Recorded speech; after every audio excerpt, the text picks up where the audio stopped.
السلام علیکم ویورز، میرا نام عطاء الرحمن اور آپ دیکھ رہے ہیں عطاء بخاری یوٹیوب چینل۔ آج کے لیکچر میں ہم جانیں گے کہ تفاسیر لکھ کر کس طرح قرآن کے الفاظ کے معنی بدلے گئے اور آگے پھر ان پر مشتمل تراجم آئے۔ پہلے تفسیریں آئیں، پھر تراجم لکھے گئے۔ تفسیریں ذرا پھیلا کر لکھی ہوتی ہیں، ان کے اندر تفسیری کہانیاں ہوتی ہیں جن کو وہ شان نزول کہتے ہیں، اور ترجمے جو ہوتے ہیں وہ انہی کا ہی خلاصہ ہوتے ہیں۔ تو تبری کے اوپر آج ہم بات کریں گے کہ انہوں نے کس طرح قرآن کی تفسیر لکھی اور کیسے پھر وہ آگے وہ تفسیر تمام تفسیروں کا ماخذ بنی، اور پھر جو کچھ انہوں نے کیا وہ آگے وہی کچھ پھر بعد کے مفسرین بھی کر رہے ہیں، اور یہ سلسلہ اسی طرح سے جاری ہے۔ تو اس کی وجہ یہ ہے کہ سب سے پہلی جو کمپائل تفسیر تھی، مدون تفسیر تھی، وہ تبری کی تھی، جامع بھی تھی اور سب سے پہلے مدون بھی تھی۔ تو پھر یہی تفسیر جو ہے نا وہ مین سورس بنا تمام تفسیروں کا۔ تو اس کے اوپر ہم بات کریں گے، کچھ چیزیں ہیں آپ کے سامنے رکھیں گے، اس کے اوپر پھر ہم آپ کو وضاحت کر کے بتائیں گے کہ کس طرح سے میننگ تبدیل کیے گئے۔ سب سے پہلے تو ہم آتے ہیں کہ اہل بیت کی میننگ بدلے گئے۔ قرآن کے اندر اہل بیت کا لفظ نبی کی بیویوں کے لیے ہے، وہ چاہے آخری نبی محمد علیہ السلام کی بیویوں کے لیے ہو یا وہ ابراہیم علیہ السلام کی بیوی کے لیے ہو، قرآن کے اندر نبی کی بیویوں کے لیے یہ لفظ استعمال کیا گیا، خواہ وہ ایک ہو خواہ وہ ایک سے زائد ہو۔ یہ چیز آپ سمجھ لیں۔ اب یہ جو تبری ہے، انہوں نے کیا کیا؟ انہوں نے جو پہلی مدون تفسیر مرتب کی، اس کے اندر انہوں نے نبی کی بیویوں کو الگ کر دیا، اور اہل بیت میں علی رضی اللہ عنہ، فاطمہ رضی اللہ عنہ، حسن رضی اللہ عنہ، حسین رضی اللہ عنہ، ان کو شامل کر دیا۔ کیسے شامل کیا یہ ہم آپ کو بتاتے ہیں۔ اب یہ دیکھیں، اس تفسیر کا اثر دیکھیں۔ آپ کہیں بھی جب آپ اہل بیت کہیں گے نا تو فوراً یہی نام آئیں گے، علی، فاطمہ، حسن، حسین رضی اللہ عنہ، یہی نام آئیں گے۔ تو کیونکہ اس کی پروجیکشن بہت ہوئی ہے، مشہوری بہت ہوئی ہے، ہر جگہ یہ چیز بیان کی جا رہی ہے، مسجد میں بھی، ممبر پر بھی، اور وعظ و نصیحت کی مجلسوں میں بھی، مذہبی محفلوں میں بھی، تفاسیر کے اندر بھی، تو یہی چیز بیان ہو رہی ہے تواتر کے ساتھ، اس لیے یہ پھر مشہور ہوگی۔ اب نبی کی بیویوں کا کبھی ذہن میں نہیں آئے گا، جب بھی آپ اہل بیت کا لفظ بولیں گے، آئے گا تو انہی افراد کا نام آئے گا۔ یہ قرآن کے بالکل خلاف ہے۔ تو ہم یہ بتاتے ہیں کہ یہ کیسے کیا گیا۔ سورہ الاحزاب کی آیت نمبر 32 سے ہم شروع کریں گے، اور پہلے ہم آپ کو قرآن کی وہ الفاظ آپ کے سامنے رکھیں گے اس آیت کے، جو قرآن نے رسول کی بیویوں سے خطاب کر کے کہے۔ تو اس سے پھر آپ کو پتہ چلے گا کہ یہ خطاب کن سے ہے، ان آیات کی مخاطب کون ہے، اور ان سے مخاطب ہو کر کیا کہا گیا ہے۔ تو یہ ساری چیزیں جب آپ کو سمجھ آئیں گی، پھر آپ خود ہی جان لیں گے کہ اہل بیت کون ہے۔ آئیے دیکھتے ہیں۔ یہ سورہ الاحزاب آیت نمبر 32، یہ 33 نمبر کی صورت ہے، سورۃ الاحزاب، اس کی آیت نمبر 32 ہے۔ اب خطاب اس آیت سے ہو رہا ہے نبی کی بیویوں سے، کس لفظ سے؟ یا نساء النبی، یعنی جب آیت کا آغاز ہوتا ہے نا تو آیت کے آغاز میں ہی یا نساء النبی اللہ نے کہا ہے، یعنی اے نبی کی بیویوں۔ یہ نساء بیویوں کے لیے استعمال ہوتا ہے قرآن کے اندر۔ تو نبی کی بیویوں، اب اس کے اندر اولاد نہیں ہے، اس کے اندر اولاد نہیں ہے، نبی کی بیوی ہیں، یا نساء النبی، نبی کی بیوی ہیں۔ یہ نہیں کہ اس کے اندر داماد آ گئے اور آگے ان کے نواسے آ گئے، نہیں۔ تو یہ لفظ خود بتا رہا ہے کہ نساء، یا نساء النبی، اے نبی کی بیویوں۔ تو خطاب نبی کی بیویوں سے ہے، اور یہ خطاب آخر تک چل رہا ہے۔ یہ 32 نمبر کی آیت میں بھی چل رہا ہے، آگے 33 نمبر کی آیت میں بھی چل رہا ہے۔ تو اس کو ہم سامنے لاتے ہیں۔ آپ کے الفاظ ہیں، یا نساء النبی لستن کاحد من النساء، اے نبی کی بیویوں تم عورتوں کی طرح کسی ایک کی بھی مثل نہیں ہو۔ یعنی یہ جو عام عورتیں ہیں، معمولی عورتیں ہیں، عام عورتیں ہیں، امت کی مائیں ہیں، بہنیں ہیں، بیٹیاں ہیں، عام عورتیں ہیں، تم ان کی طرح نہیں ہو، کسی ایک کی بھی مثل نہیں ہو۔ یعنی تمہاری جو مثال ہے وہ بڑی اعلیٰ ہے، بڑی بلند ہے، کیونکہ تم نبی کی بیویاں ہو۔ تمہارے مقام اور مرتبے کے اوپر امت کی عورتیں نہیں پہنچ سکتی۔ یہ دیکھیں نا، لستن کاحد، کوئی ایک بھی، یعنی امت کی عورتوں میں سے کوئی ایک بھی تمہارے برابر نہیں ہو سکتی۔ تمہارا مقام اتنا بلند ہے۔ نبی کی بیویوں سے خطاب کر کے کہا جا رہا ہے، اور وہ لفظ پورا ذہن میں رکھیں آپ، یا نساء النبی، اے نبی کی بیویوں، اے نبی کی بیویوں تم عورتوں میں سے کسی ایک کی بھی مثل نہیں ہو، نہ وہ تمہاری مثل ہے۔ تمہاری مثال تو بڑی اعلیٰ ہے، تم بڑے اعلیٰ مقام کے اوپر ہو۔ آگے یہ چیز کہہ دی مخاطب ہو کے کہ تم نبی کی بیوی ہو۔ آگے کیا کہہ رہا ہے؟ اب آگے وہ ضابطے دے رہا ہے کہ ٹھیک ہے تم نبی کی بیویاں ہو، لیکن تمہارا جب مقام بلند ہے تو پھر تمہارے اوپر ذمہ داریاں بھی بہت بڑی ہیں۔ دیکھ لیں دنیا میں جس کا بھی کوئی عہدہ بڑا ہوتا ہے اس کی پھر ذمہ داری بھی بڑی ہوتی ہے، اور جو شخص جتنے بڑے عہدے کے اوپر ہوتا ہے اس کی کوئی ایک چھوٹی سی بھی غلطی پوری قوم کو بھگتنی پڑتی ہے۔ اس لیے بڑے عہدے کے اوپر فائز شخص کی چھوٹی سی بھی غلطی بہت بڑی غلطی شمار ہوتی ہے، کیونکہ اس کے اثرات جو ہیں وہ پوری ملک و قوم کے اوپر پڑتی ہیں۔ ایک ملک کا صدر، وزیر اعظم یا پریزیڈنٹ، کوئی بھی چیف ایگزیکٹو جب وہ غلطی کرتا ہے تو پورا ملک و قوم اس کو بھگتتا ہے۔ ایک ادارے کا چیف ایگزیکٹو جب غلطی کرتا ہے تو پورا ادارہ جو ہے وہ سفر کرتا ہے۔ وہ اس کی غلطی چھوٹی غلطی نہیں ہوتی، بہت بڑی غلطی ہوتی ہے، کیونکہ اس کے اثرات پورے ملک کے اوپر ہوتے ہیں، پوری قوم کے اوپر ہوتے ہیں، پورے ادارے کے اوپر ہوتے ہیں۔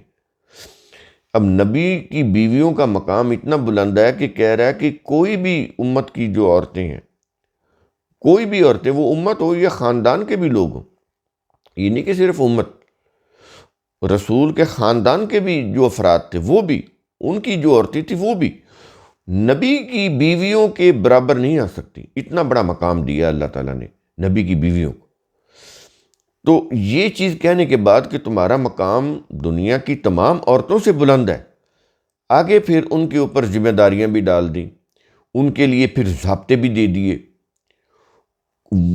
وہ ضابطے جو عام عورتوں کے لیے نہیں ہیں، نبی کی بیویوں کے لیے مخصوص ہیں۔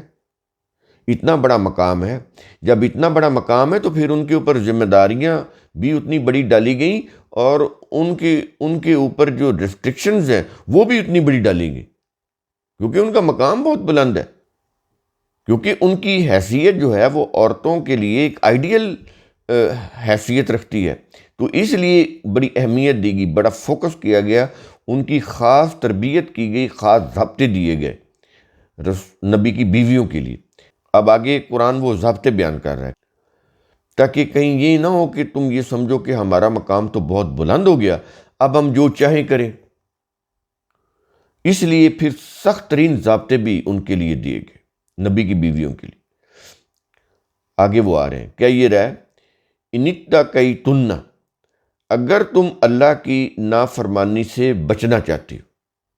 آگے کیا ہے؟ کیا یہ رہا کہ فَلَا تَخْضَعْنَ بِالْقَوْلِ، تو غیر مردوں سے نرمی و نزاکت سے بات نہ کرنا۔ اب ظاہر ہے کہ نبی کی بیویوں سے گھر میں لوگ آتے تھے تو ان کو بات بھی کرنی پڑتی تھی دروازے میں آ کر۔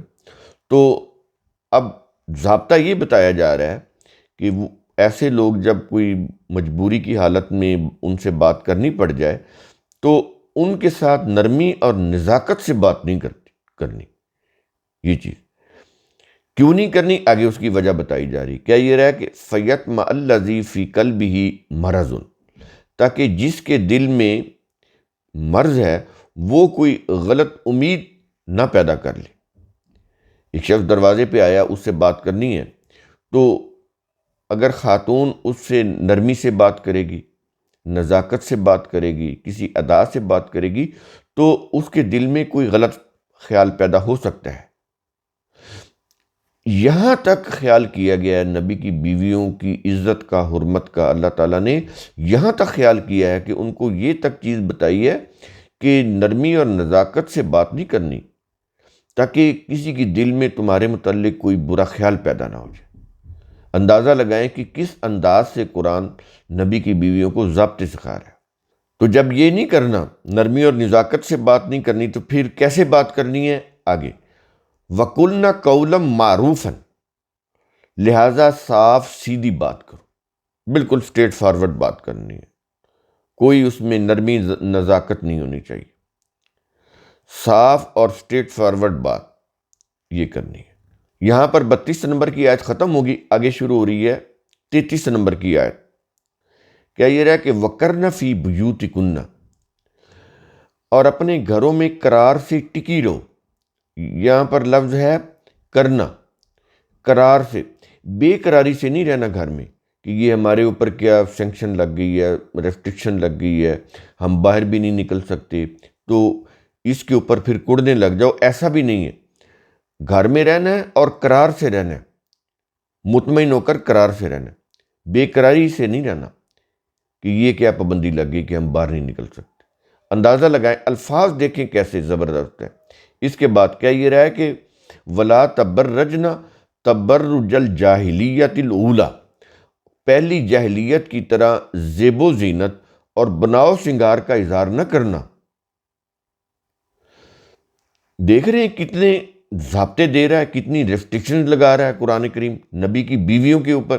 اس کے بعد کیا یہ رہا ہے کہ وَأَقِمْنَ الصَّلَاةَ، صلاۃ قائم کرتی رہنا. اور آگے وَآتِينَ الزَّكَاةَ، زکوٰۃ دیتی رہنا. وَأَطِيعْنَ اللَّهَ وَرَسُولَهُ، اللہ اور اس کے رسول کی اطاعت کرتی رہنا. اللہ اور اس کے رسول کی اطاعت کیسے ہوگی؟ ظاہر ہے جو کتاب اللہ آئی اس کے اندر رسول جو احکام اس میں سے سناتے تھے تو ان کے اوپر عمل کرنا ہے. تو وہ خود رسول بھی اس کا پابند ہوتا تھا، اللہ کے نبی بھی اس کے پابند ہوتے تھے، اور اسی کی پابندی کا نبی کی بیویوں کو بھی کہا گیا کہ اللہ اور اس کے رسول کی اطاعت کرتی رہو. یہ سارے ضابطے ان کو سکھائے گئے، بتائے گئے، تلقین کی گئی، نصیحت کی گئی، وصیت کی گئی، ڈائریکشن کی گئی. یہ سب ضابطے بتانے کے بعد، سکھانے کے بعد، تلقین کرنے کے بعد اب وہ آیت کا وہ حصہ آ رہا ہے جس کو انہوں نے پکڑا اور سیاق و سباق سے کاٹ کے انہوں نے علی، فاطمہ، حسن، حسین کو اہل بیت بنا دیا. اب یہ ضابطے سارے نبی کی بیویوں سے متعلق ہیں نا، جتنے بھی ہم نے یہ بیان کیے قرآن کی روح سے. تو یہ بیان کرنے کے بعد اللہ تعالیٰ نے کیا کہا؟ کیا یہ رہا ہے کہ انما یرید اللہ لیذہب عنکم الرجس اہل البیت، اے اہل بیت، اللہ صرف یہی چاہتا ہے کہ ان ضابطوں پر عمل کرا کے تم سے ناپاکی کو دور کر دے. اب یہ جو ناپاکی ہے، یہ جو رجس ہے، یہ جسمانی ناپاکی نہیں ہے جس سے جسم دھو کر پاک کیا جاتا ہے، یہ ذہنی خیالات کی پاکیزگی ہے. ظاہر ہے جب یہ جو ضابطے ان کے اوپر جب وہ عمل کریں گی تو خیالات کی پاکیزگی آئے گی. وہ خیالات کی پاکیزگی چاہیے، تو اس سے جتنے بھی برے خیالات ہیں وہ پھر ذہن میں نہیں آتے. تو اس لیے یہ ضابطے دیے گئے ہیں. یہ ہے ناپاکی جس کو دور کرنا تھا، یعنی ذہنی خیالات کی، سوچ کی ناپاکی، کہ کوئی بری سوچ آ جائے، کوئی برا ارادہ پیدا ہو جائے، ذہن کے اندر کوئی بری بات آ جائے، دل و دماغ میں کوئی غیر شائستہ بات آ جائے، تو اس سے پاک کرنے کے لیے اللہ تعالیٰ نے یہ تمام ضابطے دیے نبی کی بیویوں کو، اور کہا کہ ان کے اوپر تم نے عمل کرتے رہنا ہے اور گھر میں قرار کے ساتھ ٹکی رہنا ہے. زمانہ جاہلیت کی عورتوں کی طرح باہر نہیں نکلنا، اپنی زیب و زینت کی چیزیں ان کا اظہار نہیں کرنا، بناؤ سنگار کر کے کسی کو نہیں دکھانا، کسی کے ساتھ نرمی کے ساتھ بات نہیں کرنی، صاف اسٹریٹ فارورڈ بات کرنی، یہ ساری چیزیں کہیں گی۔ یہ ضابطے ہیں جو نبی کی بیویوں کو اسپیشلی سکھائے گئے۔ اس میں امت کی عورتیں یا نبی کے خاندان کی باقی افراد شامل نہیں ہیں، صرف نبی کی بیویوں سے خطاب ہے۔ شروع سے ہی 32 نمبر کی آیت سے یا نساء النبی کہا گیا، اس سے یہ واضح ہو گیا کہ یہ خطاب جو ہے صرف اور صرف نبی کی بیویوں سے ہے، ان میں کوئی اور لوگ شامل نہیں ہیں۔ رسول کے داماد یا رسول کے آگے بیٹیاں جو آگے ان کے وہ اپنے گھروں والی ہو گئیں۔ ظاہر ہے کہ جب بیٹی کی شادی جب ہوتی ہے تو اس کا گھر پھر وہ اس کے شوہر کا گھر ہوتا ہے، تو اس میں صرف اور صرف نبی کی بیویاں ہیں، کوئی اور اس کے اندر شامل نہیں۔ تو ضابطے بھی انہی کے لیے ہیں۔ اس کا مطلب یہ نہیں کہ باقی عورتیں ان ضابطوں کے اوپر عمل نہ کریں۔ بتانا یہ چاہ رہا ہے قرآن کہ ان کی حیثیت بہت بلند ہے، ان کا مقام اور مرتبہ بہت بلند ہے، ان کی چھوٹی سی بھی مسٹیک جو ہے وہ بڑی مسٹیک بن سکتی ہے عام عورتوں کے لیے، اس لیے ان کے اوپر ریسٹرکشن بھی بڑی ہیں، ان کے لیے ضابطے بھی خاص ہیں۔ تو یہ چیز نبی کی بیویوں کے لیے کہی گئی۔ یہ چیز کہنے کے بعد کہ یہ جو ضابطے ہیں ان کو دینے کا مقصد یہ ہے کہ اللہ تعالیٰ تم سے ہر قسم کی وہ جو ناپاکی ہے اس کو دور کرنا چاہتا ہے۔ ناپاکی کس چیز کی؟ خیالات کی، سوچ کی، وہ کہیں دل میں پیدا نہ ہو، تو اس کو دور کرنے کے لیے یہ ضابطے ہیں، ان کے اوپر تم نے عمل کرنا ہے۔ تو جب تم ان ضابطوں کے اوپر عمل کرو گی تو پھر ہوگا کیا؟ آگے آیت کے آخر میں وَيُطَهِّرُكُمْ تَطْهِيرًا، تو اس کا نتیجہ کیا ہے؟ ہم کیوں یہ کہہ رہے ہیں؟ تاکہ اللہ تمہیں پاک کر دے۔ تو اس پوری آیت کے اندر یہ جو 33 نمبر کی آیت ہے، کیا کہا جا رہا ہے کہ اے اہل بیت، اللہ صرف یہی چاہتا ہے کہ ان ضابطوں پر عمل کرا کے تم سے ناپاکی دور کر دے، یعنی خیالات کی، سوچ کی ناپاکی دور کر دے اور تمہیں پاک کر دے۔ ظاہر ہے کہ جب خیالات ہی پاکیزہ ہو جائیں گے، ناپاکی کے خیالات دور ہو جائیں گے، وہ پیدا ہی نہیں ہونے دینے، ضابطے ہی ایسے دے دیے ہیں، تو پھر پاکیزگی آئے گی نا، پاکیزہ سوچ آئے گی نا۔ یہ اللہ چاہتا ہے، یرید اللہ، اللہ چاہتا ہے، اللہ یہ چاہتا ہے کہ ان ضابطوں پر عمل کرا کے تم ناپاک جو خیالات ہیں، سوچ ہے، اس سے دور رہو، پاکیزہ سوچ کی حامل عورتیں بن جاؤ۔ یہ نبی کی بیویوں سے خطاب ہے۔ 32 نمبر کی آیت سے یا نساء النبی کی الفاظ شروع ہو رہے ہیں اور یہ آگے یہ 33 نمبر تک جا رہے ہیں۔ سارا کا سارا خطاب نبی کی بیویوں سے، کسی اور سے نہیں ہے۔ اب اس چیز کو طبری نے کیا کیا؟ ختم کرنے کے لیے، نبی کی بیویوں کو بیچ میں سے نکالنے کے لیے، ان کو نکال کر علی، فاطمہ، حسن، حسین کو اہل بیت بنانے کے لیے طبری نے یہ جو 33 نمبر کی آیت ہے، انما یرید اللہ لیذہب عنکم الرجس ویطہرکم تطہیرا، یہ جو آیت ہے نا، اس کی تفسیر میں طبری نے مختلف روایات درج کر دی۔ ان کا مقصد کیا ہے؟ تاکہ رسول کی بیویوں کو اہل بیت سے نکال کے اہل بیت میں یہ افراد شامل کر دیے جائے، یہ مخصوص افراد۔ تو اس کے لیے پھر طبری نے اس 33 نمبر آیت کی تفسیر میں جو روایتیں درج کی وہ ہم آپ کے سامنے لا رہے ہیں۔ ایک روایت ہے کہ جب علی، فاطمہ، حسن، حسین رضی اللہ عنہ آئے تو رسول نے کہا کہ یہ میرے اہل بیت ہیں۔ یعنی اللہ تو یہ کہہ رہا ہے نا کہ اے اہل بیت، یہ پیچھے دیکھیں نا آیت کے الفاظ ہیں، انما یرید اللہ لیذہب عنکم الرجس اہل البیت، تو اللہ نے تو رسول کی بیویوں کو اہل البیت کہا ہے نا۔ اب اس کے بالکل مخالف، اس کے بالکل برعکس، اس کے بالکل الٹ رسول کے نام سے روایت منسوب کر کے رسول کی زبان سے یہ بتایا جا رہا ہے کہ یہ جو میری بیویاں ہیں یہ اہل بیت نہیں ہیں، بلکہ اہل بیت تو یہ افراد ہیں، علی، فاطمہ، حسن اور حسین۔ تو اس لیے روایت کے اندر یہ چیز آ رہی ہے کہ جب علی، فاطمہ، حسن، حسین آئے تو رسول نے کہا یہ میرے اہل بیت ہے۔ الفاظ ہے ہؤلاء اہل بیت۔ پوری جو وہ عربی ہے نا، وہ ہے فلما جاء علی، فاطمہ، حسن، حسین قال رسول اللہ ہؤلاء اہل بیت۔ جب علی، فاطمہ، حسن، حسین آئے تو رسول نے کہا کہ یہ میرے اہل بیت ہے۔ اب یہ کس کی ٹکر میں، کس کی مخالفت میں ہے؟ وہ اس کی مخالفت میں ہے جو پیچھے آیت آ رہی ہے، آیت کے میں الفاظ آ رہے ہیں کہ انما یرید اللہ لیذھب عنکم الرجس اہل البیت۔ نبی کی بیویوں کو مخاطب کر کے جو اہل بیت کہا گیا ہے نا، اب اس کی مخالفت میں یہ روایت وضع کی گئی کہ قرآن میں اللہ نبی کی بیویوں کو اہل بیت کہہ رہا ہے، اور تبری جو ہے وہ ایک روایت یا انہوں نے خود گھڑی یا انہوں نے وہ روایت لے لی، کسی کے نام سے منسوب کر دی، کہ یہ کام تبری کرتے تھے، روایات کو تراشتے تھے، خراشتے تھے، اور ان کو مختلف سندوں سے بیان بھی کر دیتے تھے کہ فلاں سے یہ روایت آ رہی۔ تو یعنی وہ اس میں سے اپنے آپ کو بھی وہ نکال دیتے تھے تاکہ یہ پتہ چلے کہ تبری نے تو یہ روایت نقل کی ہے، روایت بیان کرنے والا راوی تو کچھ اور ہیں، یہ سارے کام تبری نے کیے ہیں۔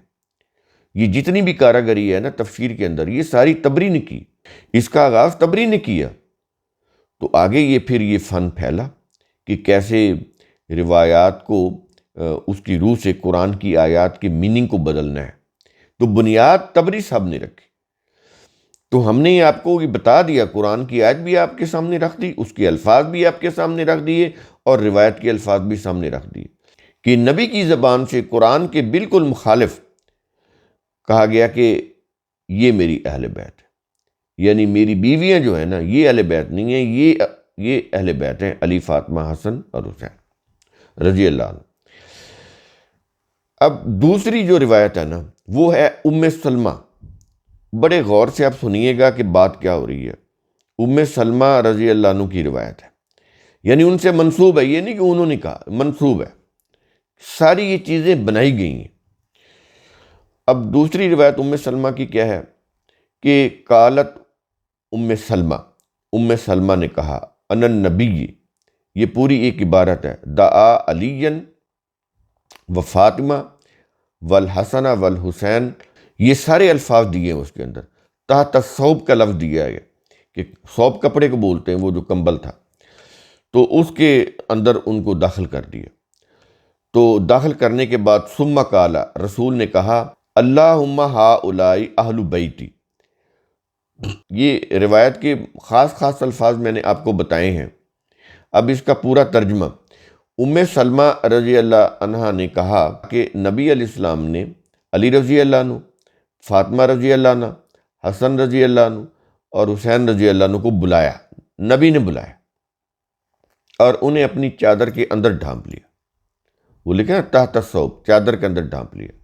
پھر اللہ کو مخاطب کر کے کہا کہ اے اللہ، یہ اللہ کو مخاطب کر کے میں کہہ رہا ہوں، روایت میں نہیں ہے، صرف واضح کرنے کے لیے اللہ کو مخاطب کر کے کہا کہ اے اللہ، یہ ہیں میرے اہل بیت، کیونکہ اس کے اندر الفاظ ہے اللہم ہؤلاء اہل بیت، یہ ہیں میرے اہل بیت، یعنی مخاطب اللہ کو کیا۔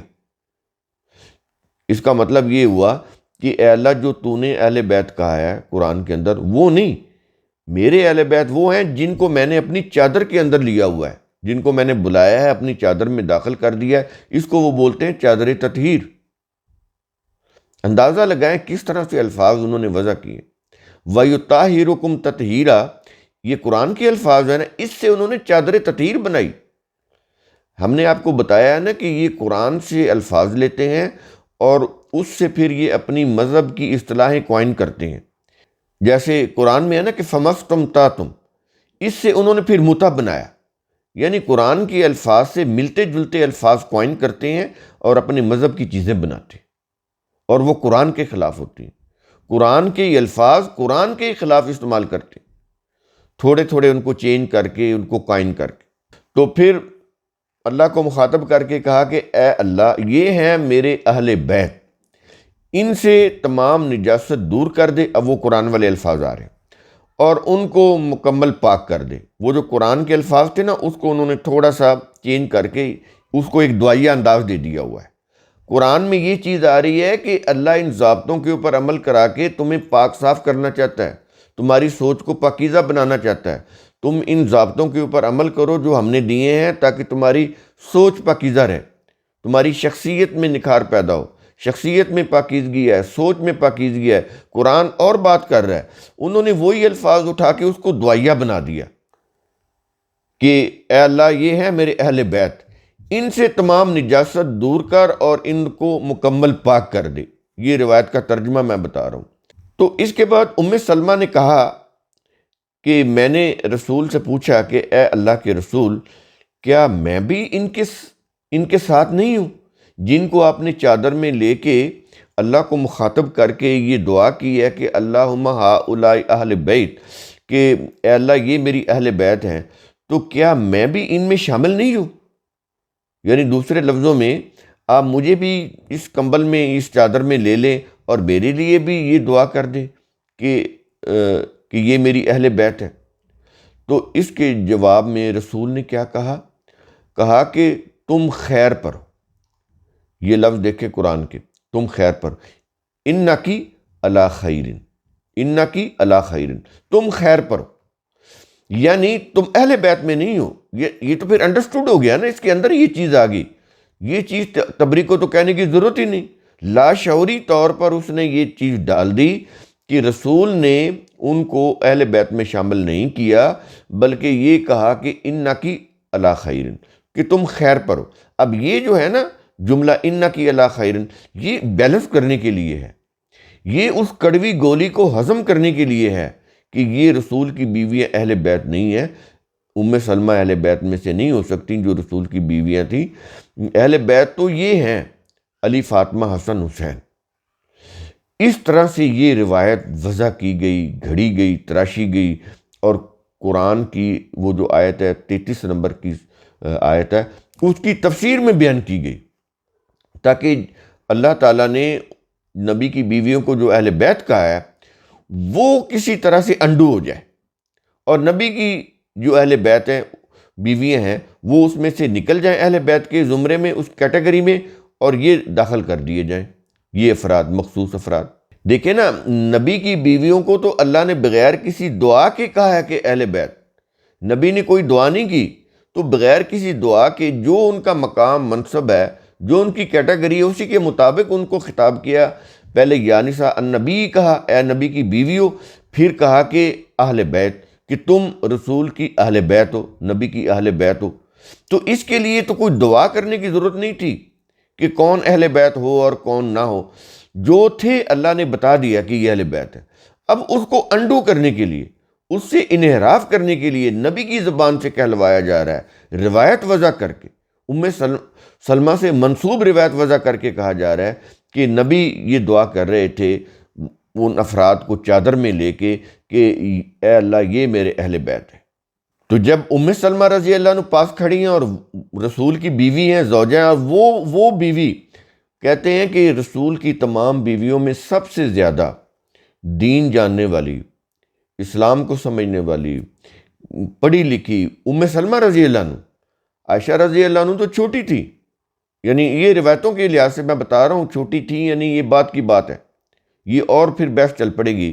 وہ بھی انہوں نے ایسے ہی یوں کہہ لیں کہ بہت زیادہ ان کی ذات کو نشانہ بنانے کے لیے وہ روایت بنائی کہ رسول کی جب عمر 52 سال تھی، اس وقت 52 سال ہی بنتی ہے، تو اس وقت عائشہ رضی اللہ عنہ کی عمر 6 سال تھی تو نکاح ہوا، اور جب رسول 55 سال کے تھے تو اس وقت عائشہ رضی اللہ عنہ کی عمر 9 سال تھی تو رخصتی ہوئی۔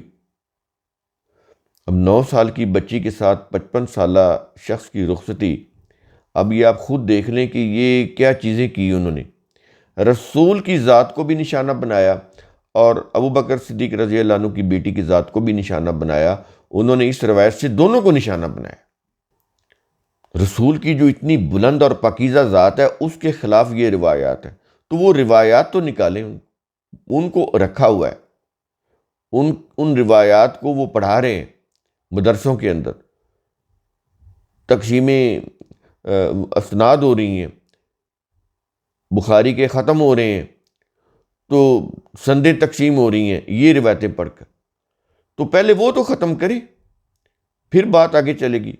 تو وہ نہیں ختم کرنی انہوں نے، کیونکہ اس سے ان کے کاروبار چلتے ہیں۔ اگر بخاری کو یہ اس طرح کی چیزوں کو ختم کر دیں، یہ جو جتنی بھی روایات ہیں، تو مذہب کی عبارت تو دڑام سے نیچے آ گرتی ہے، اس کے پاس تو رہتا ہی کچھ نہیں۔ تو آپ یہ دیکھ لیا کہ ام سلمہ نے سوال کیا کہ کیا میں بھی ان میں شامل نہیں ہوں؟ تو ان کو کہا کہ تم خیر پہ ہو، یعنی تو اہل بیت میں شامل نہیں ہے۔ یعنی یہ ڈائیلاگ بھی ایک کروا کے نا انہوں نے ثابت کر دیا کہ رسول کی بیوی اہل بیت نہیں ہو سکتی اس ڈائیلاگ کے ذریعے، اور یہ وضع کیا گیا ہے۔ یہ حقیقت میں ایسا کوئی واقعہ نہیں ہوا۔ تو روایات میں یہی کچھ ہوتا ہے۔ اب دیکھیں، اس طرح کی روایات سے قرآن کی آیات کی تفسیر کر کے قرآن کو پس پشت کر دیا گیا، اور روایات کی روح سے عقائد پھیلا دیے گئے، روایات فرنٹ کے اوپر آ گئی۔ اب قرآن کی آیت کو تو کوئی نہ جانتا ہے نہ سمجھتا ہے کہ نبی کی بیویوں کو اللہ نے یہ ضابطے سکھائے، اور انہی کو یا نساء النبی کہا کہ نبی کی بیویاں، اور انہی کو اہل بیت کہا۔ کسی کو نہیں پتہ، سب کو یہی پتہ ہے کہ اہل بیت علی، فاطمہ، حسن، حسین ہے۔ یہ ہوتا ہے کمال روایات کا، اور روایات پر مبنی تفسیروں کا، اور ان روایات پر مبنی شان نزول کا، جن کی روح سے تفسیریں بنتی ہیں۔ سمجھ آ رہی یہ چیز؟ اس کو آپ نے بڑے اچھے طریقے سے غور کرنا ہے، سمجھنا ہے کہ بات کیا ہو رہی ہے۔ جذبات میں نہیں آنا، ورنہ کچھ بھی سمجھ میں نہیں آئے گا۔ عقل و فکر سے اس کام لیں، سمجھیں بات کیا ہو رہی ہے۔ اب تیسری روایت آ جاتی ہے غدیر خم کی، جس کے اندر ہے من کنت مولا، بڑی مشہور روایت ہے۔ یہ جو اہل سنت کی سیاستہ ہے، اس کے اندر بھی یہ روایت ہے۔ یہ طارق جمیل صاحب بڑے گن گا رہے ہیں اس روایت کے، کیونکہ ظاہر ہے کہ موسٹلی جو اکثریت ہے لوگوں کی بریلوی اور شیعہ مسلک کے لوگوں کی ہے، انہوں نے ان کو گریب کرنا ہے۔ تو یہ جو غدیر خم کا واقعہ یہ کیا ہے، اور یہ غدیر خم ہے کیا؟ یہ مکہ اور مدینہ کے درمیان ایک چھوٹا سا مقام ہے۔ وہاں ایک چھوٹا سا ایک تالاب تھا، اب پتہ نہیں ہے یعنی اس وقت تھا، یہ روایتیں بتا رہی۔ تو آخری جو حج ہوا، رسول نے جو آخری حج ادا کیا، اس میں جو خطبہ حجۃ الوداع، یہ بڑا مشہور ہے۔ تو یہ دیا واپس آ رہے تھے، مکہ سے مدینہ واپس آ رہے تھے، کیونکہ رسول اس وقت مدینہ شفٹ ہو چکے تھے ہجرت کے بعد۔ تو یہ مکہ گئے، حج کیا، آخری خطبہ دیا، آخری خطبہ کے بعد یہ مدینہ واپسی راستے میں یہ مقام آتا ہے، یہ روایتیں بتا رہی۔ تو رسول نے وہاں صحابہ کا اجتماع کیا، صحابہ کے اس مجمع کو، اس کے سامنے رسول علیہ السلام نے علی رضی اللہ عنہ کا ہاتھ بلند کر کے ان کو اپنے بعد امت کا ولی اور امام مقرر کیا۔ یہ ہے غدیر خم کا واقعہ۔ تو اس کے اوپر وہ عید بھی مناتے ہیں شیعہ حضرات جو ہیں، تو ان کو ولی اور امام مقرر کر دیا، یوں کہہ لیں خلیفہ مقرر کر دیا، ان کی جو اصطلاح ہے۔ اور وہ خلیفہ بلا فصل ہو گیا، یعنی پھر رسول کی وفات کے بعد بغیر کسی فاصلے کے خلیفہ علی رضی اللہ عنہ۔ تو باقی جتنی بھی خلافتیں بنی یا حکومتیں بنی، ابو بکر رضی اللہ عنہ کی، عمر رضی اللہ عنہ کی، عثمان رضی اللہ عنہ کی، یہ سارے کے سارے پھر غاصب ٹھہرے۔ اور یہ چیز وہ اپنی اذان میں بھی کہتے ہیں، اشہد ان علی ولی اللہ وصی رسول اللہ و خلیفۃ بلا فصل، وہ بغیر کسی فصل کے، یعنی بغیر کسی فاصلے کے علی جو ہیں وہ رسول کے خلیفہ تھے، لیکن انہوں نے خلافت غصب کر لی، علی رضی اللہ عنہ کا حق مارا، اور ابو بکر، عمر، عثمان نے خلافت کے اوپر قبضہ کر لیا۔ اس لیے وہ لفظ پھر بلا فصل کہتے ہیں، خلیفتہ بلا فصل یہ لفظ کہتے ہیں۔ تو یہ ساری چیز کی بنیاد انہوں نے اس کے اندر رکھی ہوئی ہے۔ یہ جو روایت ہے جو میں آپ کے سامنے پیش کر رہا ہوں، یہ جو غدیر خم والی روایت ہے، اس کو پھر طبری نے اپنی لٹریچر میں لیا۔ تو یہ ہے جی ان کی خلافت، امامت اور ان کی ولایت کا اعلان، جو صحابہ کا اجتماع کر کے رسول نے علی رضی اللہ عنہ کا ہاتھ بلند کر کے ان کو مقرر کیا، اپائنٹ کیا، یوں کہہ لیں آپ۔ وہ جو الفاظ ہیں وہ پورے ہیں، وفی یوم غدیری خم رفع رسول اللہ ید علی، علی کا ہاتھ رفع یعنی بلند کیا، وقال اور کہا من کنت مولاہ فہذا علی مولاہ۔ تو غدیر خم کے دن رسول نے علی کا ہاتھ اٹھایا اور کہا کہ جس کا میں مولا ہوں یہ علی اس کا مولا ہے، یعنی میرے بعد علی امت کے خلیفہ و امام ہوں گے۔ یعنی یہ تقیہ کرتے ہیں نا، چیزوں کو چھپاتے ہیں، یہ ان کا ایمان ہے، تو وہ پھر تقیتاً ایسے الفاظ بھی بولتے ہیں، اندر پھر اس کا معنی انڈرسٹوڈ ہوتا ہے کہ ظاہر ہے جب یہ چیز کہہ رہے ہیں اس کا مطلب یہی ہو گیا نا کہ وہ امت کے خلیفہ اور امام ہوں گے، میرے جانشین ہوں گے، جبکہ رسول نے کسی کو بھی اپنا جانشین مقرر نہیں کیا، ایون ابو بکر صدیق رضی اللہ عنہ کو بھی اپنا جانشین مقرر نہیں کیا۔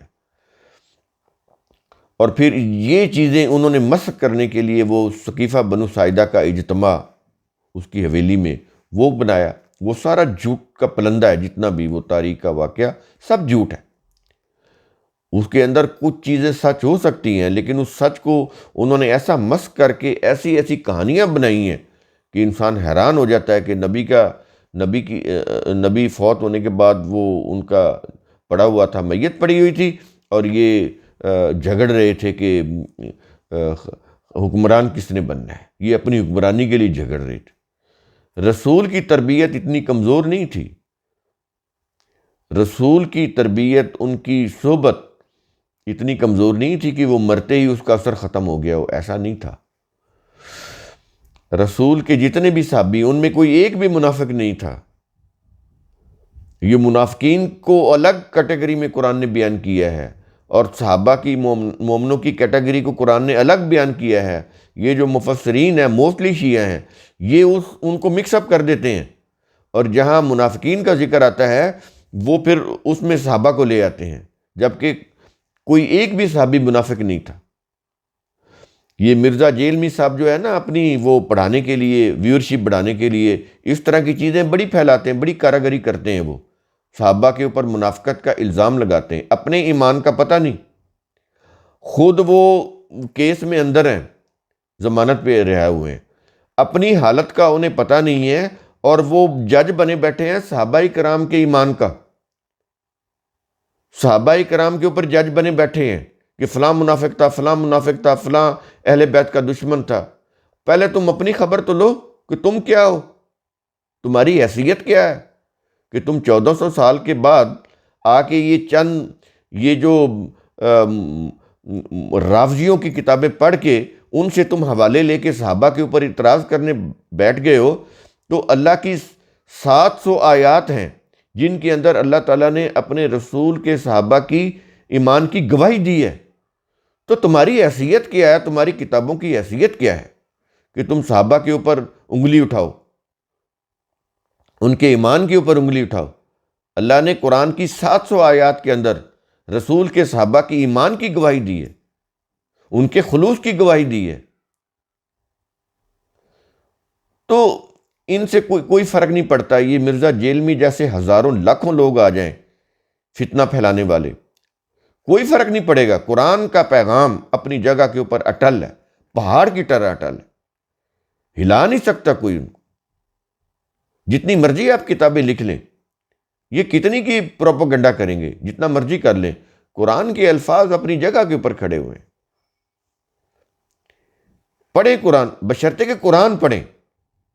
یہ ان لوگوں کی فضولیات نہ سنیں، جیلمی جیسے لوگوں کی، جو رافضیوں کی کتابوں سے حوالے نکال کر وہ اپنا علم، وہ اپنے آپ کو عالم ظاہر کر رہے ہوتے ہیں کہ ہمارے پاس بڑا علم ہے۔ یہ علم نہیں ہے، یہ ضلالت ہے۔ میں آپ کو بتاؤں، تھوڑا سا مجھے یہ معاف کیجئے گا، میں ذرا جذباتی ہو گیا، لیکن یہ ایمان کا تقاضا ہوتا ہے کہ جب قرآن کی اتنی گواہیاں ہوں صحابہ کرام کے متعلق، جب قرآن میں اس قدر ان کا مقام بلند کیا گیا ہو، اور آپ ان کے مقام کو گرانے کے لیے جج بن کے بیٹھ جائیں، ان کو منافق کہنا شروع کر دیں۔ تبری نے بھی یہی کیا، اور آج کے یہ جو تبری ہیں یہ بھی یہی کچھ کر رہے ہیں، مرزا جیلمی جیسے جو لوگ ہیں وہ بھی یہی کر رہے ہیں. اور یہ ایک نہیں ہے، ہر صدی میں یہ لوگ ایسے آئے ہیں. کیوں؟ دیکھیں ایک چیز میں آپ کو بتاؤں، یہ شروع سے چیز آ رہی ہے. جو پروپیگنڈا ہوتا ہے نا، اس کے اندر کوئی شیطانی قوت ہوتی ہے، اس کو پھیلائیں گے، اس کے اوپر بات کریں گے، لوگ مکھیوں کی طرح اکٹھے ہو جائیں گے. لیکن کوئی بھی آپ حق کی بات کریں گے، نصیحت کی بات کریں گے، انسانی شخصیت کی تعمیر کی بات کریں گے، کوئی نہیں سنے گا. نیگیٹو بات سننے کے لیے اکٹھے ہو جائیں گے. اور اس چیز کو کس چیز نے اٹھایا ہے؟ یہ سوشل میڈیا نے. سوشل میڈیا کے اوپر جو لاکھوں کروڑوں روپے لوگوں کو مل رہے ہیں مونیٹائزیشن چینل کے اوپر، ان کو جو پیسے مل رہے ہیں، اس وجہ سے نیگیٹو باتیں اور زیادہ لوگ کرنے لگ گئے ہیں، کیونکہ لوگ سنتے ہی یہی ہیں، اچھی بات تو کوئی سنتا ہی نہیں. تو اس لیے یہ جیلمی جیسے جو لوگ ہوتے ہیں وہ یہی کچھ کرتے ہیں، اور ماضی میں تبری جیسے لوگوں نے بھی یہی کچھ کیا. تو یہ جو روایت ہے نا، یہ من کنتا قرآن کے بالکل خلاف ہے. تبری نے اس کو اپنے لٹریچر میں داخل کیا اور خوب اس کو اچھالا، خوب اس کو پروپوگیٹ کیا. تو اللہ نے، حالانکہ اللہ نے خود کو مولا کہا ہے،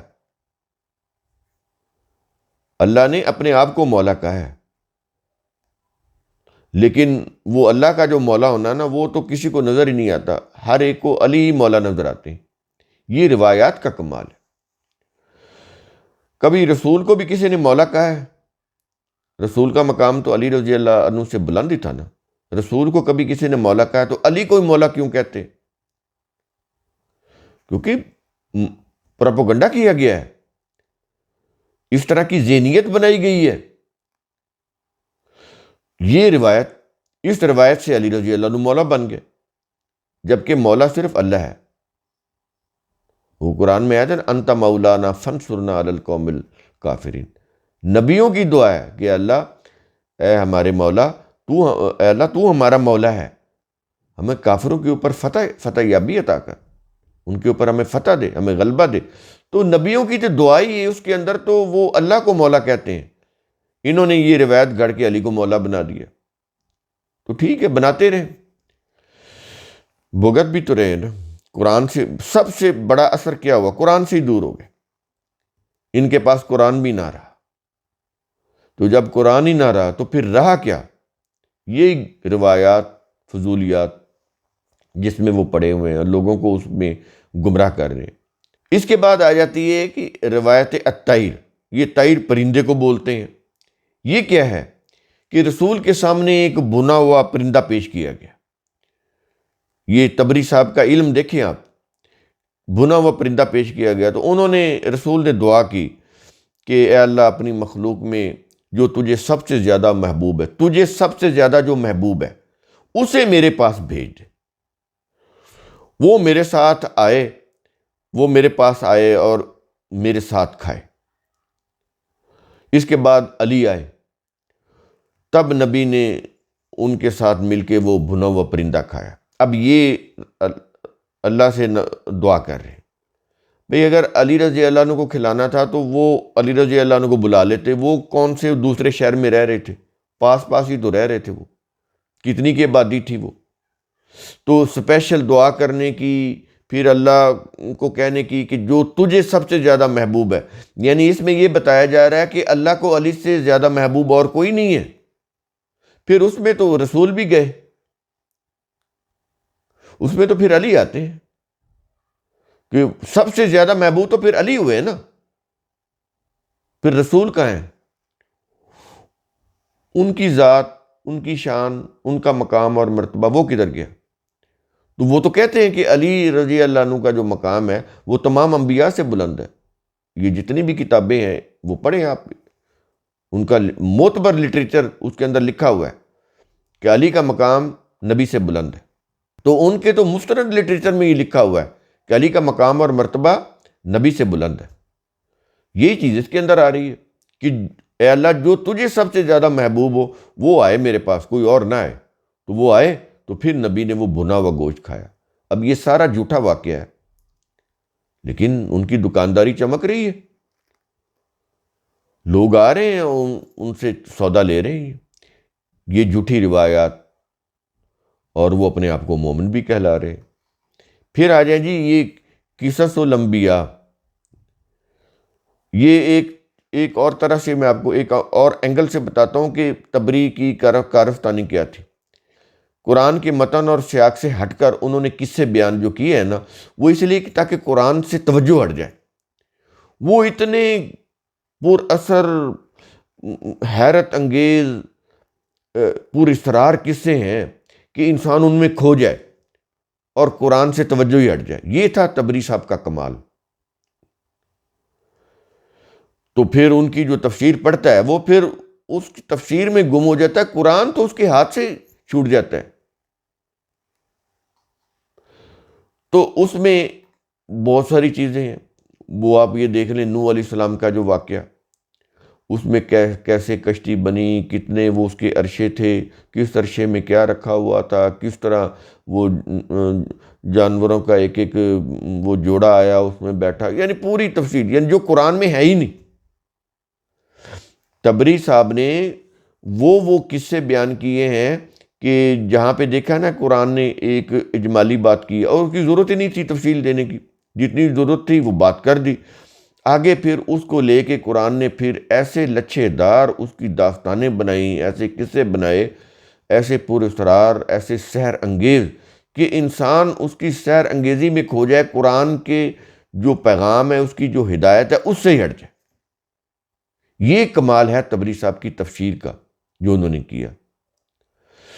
اب فیصلہ آپ نے کرنا ہے کہ ان تفسیروں کو پڑھتے رہنا ہے اور قرآن سے اپنے آپ کو دور رکھنا ہے، یا قرآن کو پڑھنا ہے اور قرآن کے نزدیک آنا ہے اور اس کو سمجھ کر اپنی زندگی کو بہتر بنانا ہے، اپنی شخصیت کی نشو و نما کرنی ہے، اپنی شخصیت کی تعمیر کرنی ہے۔ یہ تو آپ نے دیکھنا ہے۔ ہم نے تو پوائنٹ آؤٹ کر دی ہیں یہ چیزیں، اور یہی ہم کر سکتے ہیں، اس سے زیادہ نہیں۔ چیزیں آپ نے، فیصلہ آپ نے کرنا ہے۔ یہ جتنی بھی چیزیں میں نے پیش کی ہیں، کوئی ایک بھی چیز آپ نہیں کہہ سکتے کہ میں نے اپنی طرف سے یہ آپ کے سامنے رکھی۔ ان کے لٹریچر میں یہ چیزیں، ان کی تفسیر کھول لیں آپ کو مل جائیں گی، ان کی تاریخ کھول دیں آپ کو مل جائیں گی، یہ چیزیں موجود ہیں، مانتے ہیں۔ گوگل سے سرچ کر لیں، چیٹ جی پی ٹی سے اس سے سرچ کر لیں، آپ کو یہ چیزیں مل جائیں گی جو چیزیں میں نے آپ کو بیان کی۔ کوئی ایک بھی چیز ایسی نہیں بیان کی کہ کوئی کہے کہ یہ انہوں نے اپنی طرف سے کہہ دی ہے، تبری میں تو نہیں ہے۔ اور بھی بہت ساری اخلاق سے گری روایات ہیں، لیکن ہم ان کی طرف نہیں جاتے۔ یہ بنیادی چیزیں سمجھ آ جائیں نا تو ادھر جانے کی ضرورت ہی نہیں، وہ بہت غیر اخلاقی چیزیں، اس طرف ہم نہیں جائیں گے۔ تو یہ جتنی بھی چیزیں ہم نے آپ کے سامنے رکھی ہیں، اس سے آپ کو پتہ چل جائے گا کہ قرآن تفسیروں سے سمجھ نہیں آئے گا۔ جب آپ تفسیروں کی روح سے قرآن پڑھیں گے تو آپ قرآن سے دور ہو جائیں گے، جتنا تفسیروں میں گھسیں گے اتنا قرآن سے دور ہوتے چلے جائیں گے۔ تو قرآن کو سمجھنا ہے تو پھر آپ سمپل قرآن کا جو ترجمہ ہے نا اس سے پڑھ لیں بس، یا کوئی الفاظ ہیں یا کوئی چیز ہے تو اس کی وضاحت پڑھ لیں، اس سے زیادہ نہیں، ضرورت ہی نہیں ہے۔ دین بالکل سادہ اور فطری ہے، مختصر ہے۔ ایک چیز ذہن میں رکھ لیں، سچ چھوٹا ہوتا ہے، مختصر ہوتا ہے، دو ٹوک ہوتا ہے۔ جھوٹ تو پھر کئی ہوتے ہیں، صحیح جواب ایک ہی ہوتا ہے اور غلط جواب تو ہزاروں لاکھوں ہو سکتے ہیں۔ تو اس کے لیے ہم نے ایک چھوٹی سی کوشش کی ہے کہ قرآن کو سمجھا جائے۔ یہ ہے آسان اردو ترجمہ قرآن۔ تو اس کو آپ خریدیں، اس کو آپ پڑھیں، اس کا مطالعہ کریں، غور سے مطالعہ کریں۔ یہ تھوڑے وقت میں آپ کو قرآن کا فہم، آپ کو قرآن کی بصیرت عطا کرے گا۔ یہ جو ٹرانسلیشن ہے، یہ جو ترجمہ ہے، بالکل سمپل ہے، ورڈ ٹو ورڈ ہے، مختصر ہے، اور پھر اس کا سائز ایسا ہے کہ آپ یہ A5 سائز ہے، اس کو آپ آتے جاتے ٹریولنگ کے دوران اس کو آپ اٹھا بھی کیری کر سکتے ہیں، پڑھ سکتے ہیں۔ یہ سائز ہی ایسا ہے کہ اس کو جہاں بھی جائیں اس کو ساتھ لے جائیں، بس میں ہیں یا گاڑی میں بیٹھے ہوئے ہیں، ڈرائیو نہیں کر رہے تو اس کو آپ پڑھ سکتے ہیں۔ اس کا سائز بڑا مناسب ہے، کیری کرنا، پڑھنا، لیٹے ہوئے، بیٹھے ہوئے، اٹھتے ہوئے اس کو پڑھنا ایزی ہے۔ تو اس کو آپ منگوائیں، اس کو پڑھیں، اس کا مطالعہ کریں۔ اس کے اندر کسی بھی مذہب، فرقے یا مسلک کی بات نہیں ہے، اس میں کوئی فرقہ وارانہ بات نہیں ہے۔ قرآن کی جو عربی ہے اس کی روح سے ٹرانسلیشن ہے، بس۔ اس کا کسی فرقہ مسلک سے کوئی تعلق نہیں۔ اگر آپ ایسا ٹرانسلیشن پڑھنا چاہتے ہیں جس کا کسی بھی مذہب فرقے سے تعلق نہ ہو، اس کا تعلق صرف اور صرف قرآن سے ہو، اس کی عربی سے ہو، تو پھر یہ ٹرانسلیشن سب سے بہتر ہے۔ اس کو آپ پڑھیں اور اللہ کے پیغام کو سمجھیں اور اپنی شخصیت کی تعمیر کریں۔ شکریہ۔ قرآن کا اصول ثم تفکروا، اس کی روح سے آپ خود بھی سوچا کریں، سمجھا کریں، غور و فکر کیا کریں۔ شکریہ۔